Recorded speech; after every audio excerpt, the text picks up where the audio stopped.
Hi, I'm Angela Teresa EJ, and I am a spiritual counselor, life coach. I'm also a psychic and a medium. So let's honor the artist inside of us with my new group and my classes in C.A.S.T. That is Creative Artist Spiritual Team. You can be part of that. This is also my creative artist spiritual training. What I teach in these classes is how to move your career forward in many ways.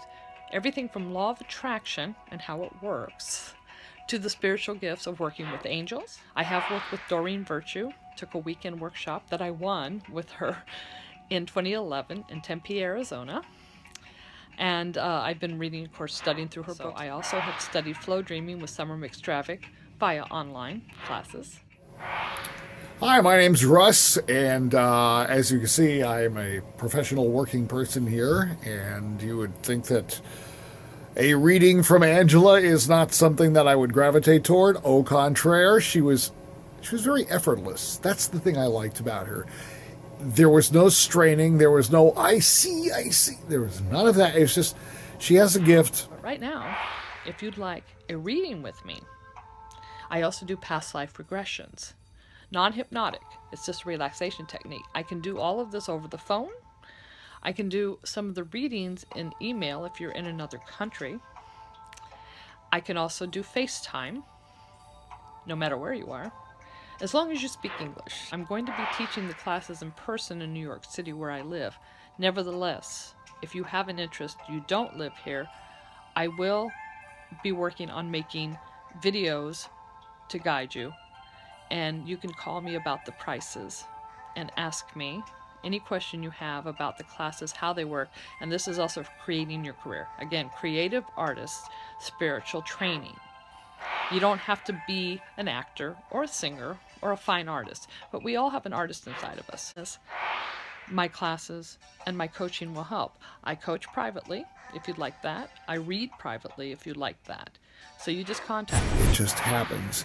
And you get a lot of little insights that, at the very least, if they're not going to change your life, at least they're going to be entertaining. But they may very well change your life because they'll give you an idea of where you're coming from and where you could be going. And all this will make sense to you if you just give her a shot.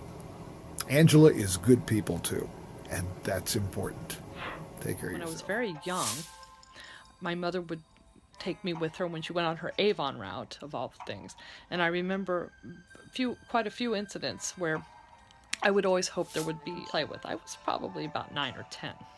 We were walking towards the door. I said, "Oh, Mommy, she's not here anymore." She kind of knew what I meant, but because I said a lot of strange things when I was a kid. But she does the same thing. I started walking towards the hall that went down to where that bedroom was, and I was stopped right in the doorway off the living room into the kitchen where they had a backsliding doors. And I wouldn't go into the kitchen because it was dark in there. I was a little scared of the dark. But I also knew the little girl was there. And I kept saying, she kept telling me she's in the pool. I'm in the pool. I was pretty young, so I don't remember if I saw her, but I've always been a medium. So she could have just been talking to me, or I could have sensed it. But I may have actually seen her. But I said, she's in the pool. She drowned in the pool. I know at one point, because I'm a kid and didn't have any shyness about things that I knew, and I said to the woman that my mother was talking to, "Your daughter's in the pool? What happened?" I knew she'd drowned. And the mother started crying, and she hugged me, and she goes, "How do you know? You know about that?" And I told her, yeah, she said she's okay, and that she wishes you would stop crying because she's okay. And I believe at that time the husband was there in the back room or something, and he came in, and they were thanking my mother for me talking to them about the little girl, because they were still in the grieving process, so it hadn't happened too long before. Of time. My mother was always interested in like owning a Cadillac, and also she liked like really old cars, like Model T Fords or something like that.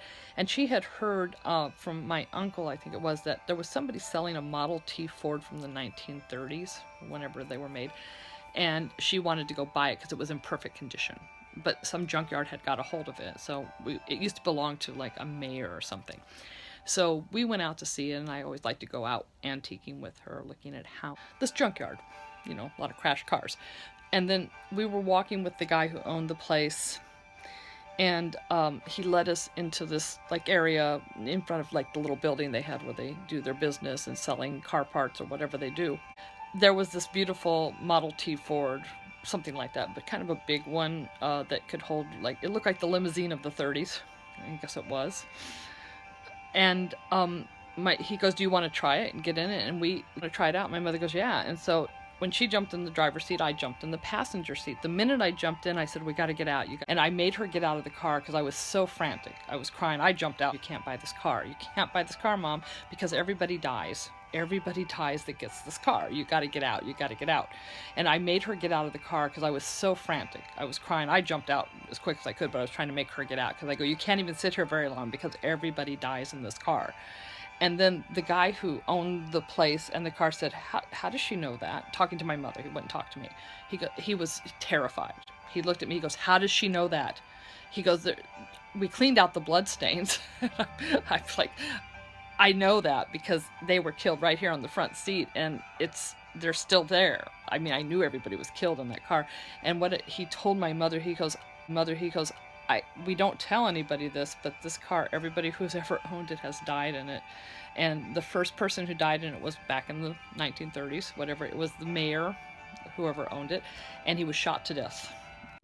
So that's when we kind of learned to trust what I come up with. It's hard for a psychic or medium to see their own future. So when I look at other people, I can see whether they continue, etc.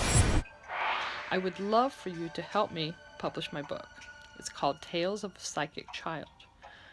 There are stories about me growing up and how I started to notice my gifts. If you've ever wondered what the future holds for you, for your close friends and family, well, you can call on me. I'm Angela Teresa Ejic. I am a psychic, a medium, and a spiritual counselor and life coach.